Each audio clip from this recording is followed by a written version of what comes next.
इमरान हाशमी का कैप्सूल, ऐसा कैप्सूल जब आप खाएंगे ना, जिस तरह ये लड़की दौड़ के आ रही है, देखिए पावर ऐसी होनी चाहिए ना कि वो खुद आपकी तरफ दौड़ के आए, आपके अंदर मस्ती छा जाएगी, ऐसे ताकत आएगी, मर्दाना ताकत। मैं कहता हूं कि एक दिन छोड़ के कैप्सूल खाना है, इतना कमाल का रिजल्ट है कि आपकी सोच है, ऐसे ताकत आएगी। देखें, मर्दाना ताकत, दिल करेगा दोबारा बार करने को, ऐसी ताकत इमरान हाशमी जैसी। ये बड़ा कमाल का नुस्खा है, इस कैप्सूल का नाम है इमरान हाशमी कैप्सूल। कमाल का रिजल्ट है। ये कैप्सूल मिलेंगे आपको 20 कैप्सूल 3000 रुपए के, एक दफ़ा ज़िंदगी में खाने हैं और आप अपनी ताकत, लड़कियां दौड़ के आए।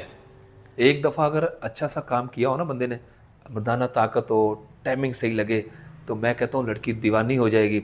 और एक ही दफ़ा खाने हैं बस, 20 कैप्सूल ज़िंदगी में एक दफ़ा खाने हैं और हमेशा के लिए ठीक हो जाएंगे, लड़कियां आपकी दीवानी हो जाएंगी। दूसरी बात, ये खून के ब्लड सर्कुलेशन को तेज़ करेगा, आपको ऐसे दिल करेगा जैसे मैं रोमांस करूं, प्यार करूं।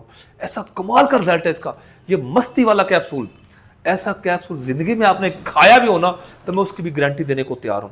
ऐसा ज़िंदगी में आपने कैप्सूल नहीं खाया होगा, सिर्फ 20 कैप्सूल है, ज़िंदगी में एक बार खाने हैं और आप वाकई कहेंगे यार इतनी ताकत, कमाल, मर्दाना ताकत आपकी बहाल हो जाएगी, टाइमिंग ठीक हो जाएगी, सख्ती आ जाएगी, ढीलापन ख़त्म हो जाएगा। इसमें किसी किस्म का केमिकल, कोई स्टीरॉइड, कोई गलत चीज़ नहीं है। एक दफ़ा खा के देखें, आपके अंदर पावर, सख्ती आ जाए, आय हाय, आपने भूल जाना यार, कमाल हो गया। कमाल का रिजल्ट है, यूज़ करके देखें। अल्लाह हाफिज़।